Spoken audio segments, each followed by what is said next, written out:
मुसलमान करेंगे। जख्मी साहब हुआ इस्तकबाल कर रहे हैं माला पहना कर।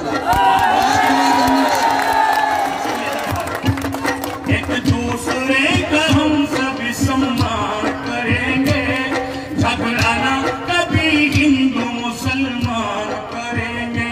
कभी जी ये शेर दे रहा हूँ तोहफे में, ये शेर गीता का कुरान का तुम अदब करो, गीता का करें हम, गीता का करें हम, कुरान का तुम अदब करो, गीता का करें हम, मुश्किल हम एक दूजे की आसान करेंगे,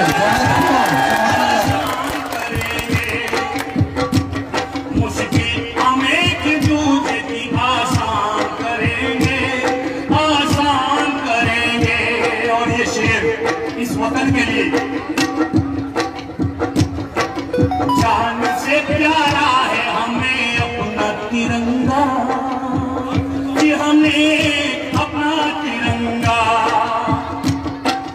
जान से प्यारा है हमें अपना तिरंगा, हम इसके लिए जान भी कुर्बान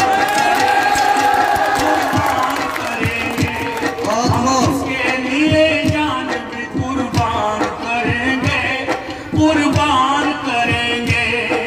और हिंदू मुसलमान जो यहाँ मौजूद हैं, सब इस शेर को प्रेजेंट कर रहा हूँ, नए साल का तोहफा आप सबके लिए ये शेर। नफरत जो सिखाए हमें आपस में लड़ा कर, आपस में लड़ा कर, नफरत जो सिखाए हमें आपस में लड़ा कर, हम उसके लिए जंग का ऐलान करेंगे। और ऐलान करने का यही माध्यम है कि आप क्या कह दो, मोदी जी बैठ जाओ घर। जो सिखाए हमें आपस में लड़ा कर, हम उसके लिए जंग का ऐलान करेंगे, ऐलान करेंगे, झगड़ाना कभी हिंदू मुसलमान करेंगे। शुक्रिया। ले गया जिस्म से जानो दिल